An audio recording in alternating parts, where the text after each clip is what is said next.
Hello mga loves! Welcome back to my YouTube channel. And to those new to my channel, welcome, welcome, welcome! So today's video, gagawa tayo ng eye makeup look gamit ang mga accessories ng ating nail art.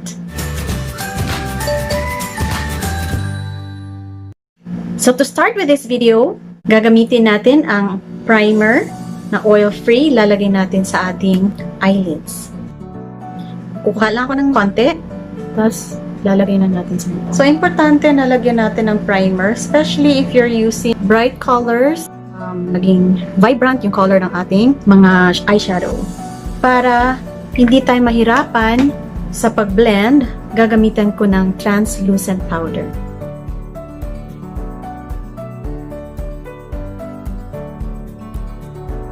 So, today, ang mga shades na gagamitin natin ay golden brown and gold. And of course, to tap with everything, gagamitan natin ng gold nail art.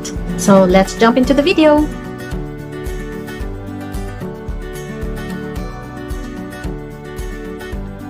To start with our eyeshadow,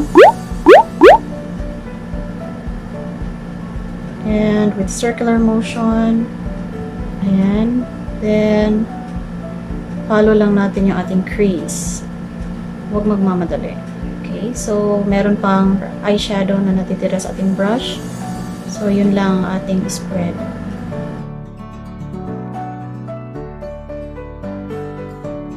So I'm using the KYLIE Jenner palette. So mas maganda ang kapit talaga ng eyeshadow kapag ginagamitan ng primer. If wala kayong primer, you can use a concealer para maging base ng ating eyeshadow. Using another blending brush but smaller bristle para dito sa taas. Ayan. Wow, nakikita na talaga. Ang ganda. Ganda ng combination. Okay. So, leave a space dito sa taas for our gold. Kasi yan yung magiging highlight natin. Let's use the gold to highlight upper part ng eyelid.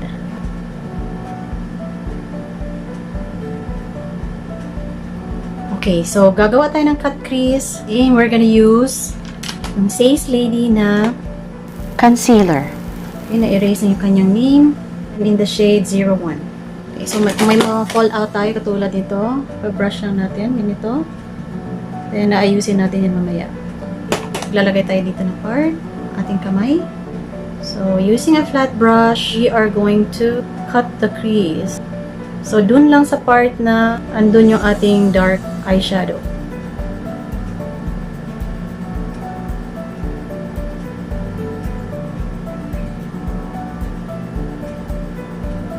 Just to darken this part here. Ayan, and then, i-blend natin sa ating concealer. Para wala tayong harsh na lines. Ayan.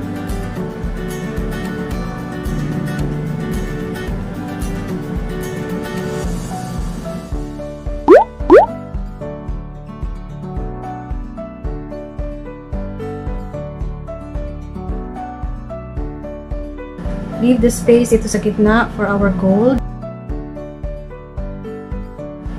And dito naman tayo. Yung sa gitna ay yung ating gold.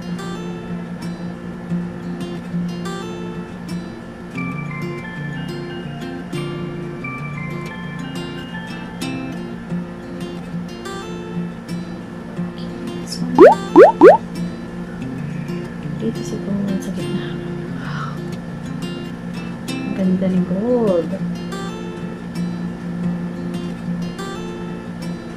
Blend lang natin pero walang harsh lines. Para mas maganda yung kapit niya. Ayan. I'll be using this brush. And this is what I do. Ganyan lang. Para wala tayong masasayang na product.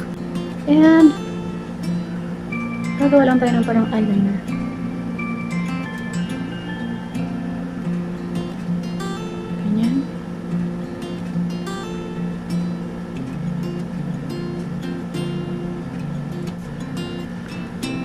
you to tap it here.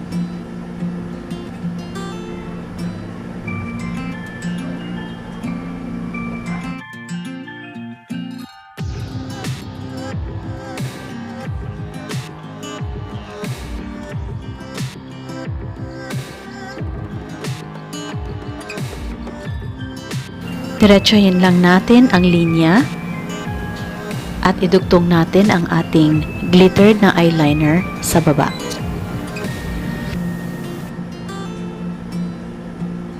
Then, let's go back for our lower eyelid. So, gamit tayo ng flat brush, katulad nito.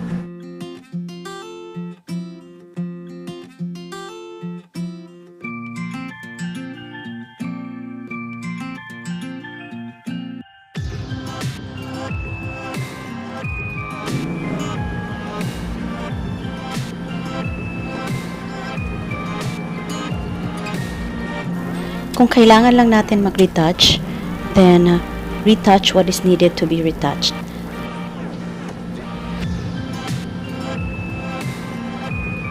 Using an angled brush, I'd like to finish off by making a smoky look and use the second shade, Golden Brown, to line the lower eyelid. Then, isusunod natin ang shade of gold.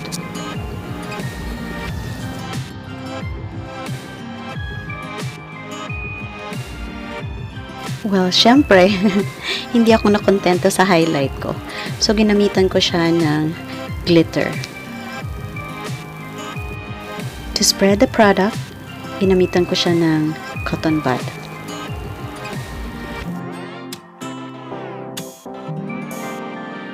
Para ma-define yung upper eyelids natin, gagamitin ko tong Bobeini Liquid Eyeliner.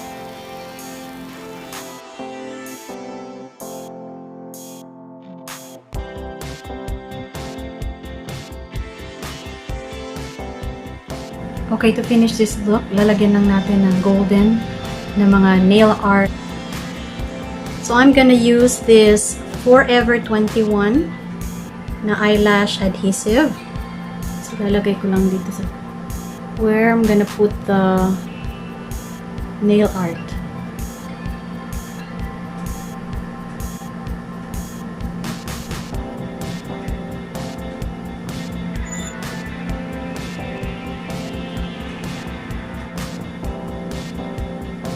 This Sace Lady handmade false eyelashes.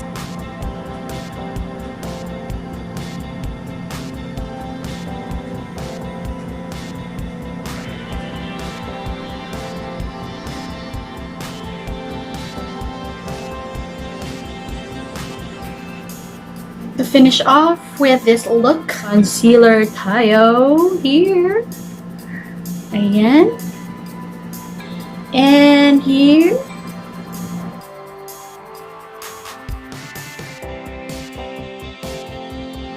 my new favorite, the Play Stick 101. In this nose para mag-create ng matangos na ilong. Masyado.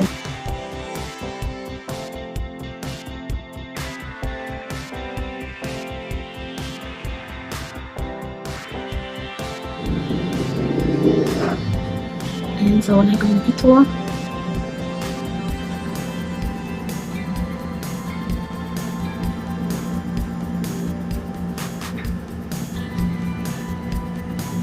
So, dadagdagan ko dito. Diba? Then, we're gonna use the blush. So, yung blusher natin ay matte blush ng Dodo Girl. So, ini-mix ko siguro siya sa plum. Oh, wow! Ganda ng color.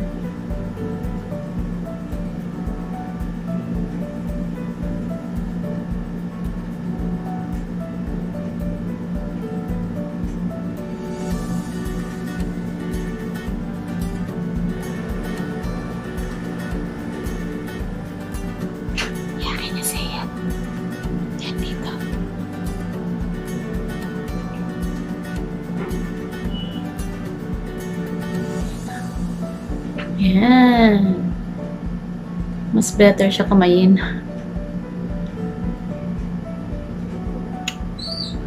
Yan, dito sa dulo ng ilong.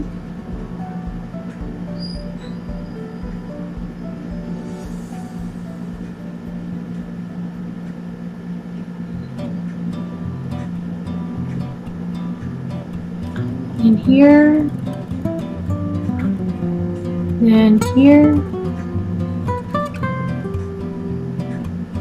May chin tayo. Chinny chin chin. I don't know the shade, nawala na. So,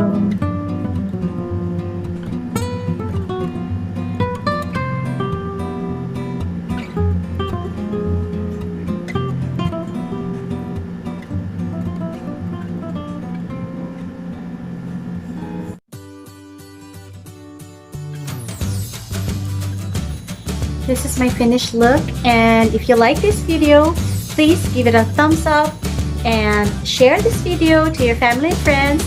Comment down below, and if you haven't subscribed to my channel yet, please subscribe and click the bell notification button to be updated on my next videos.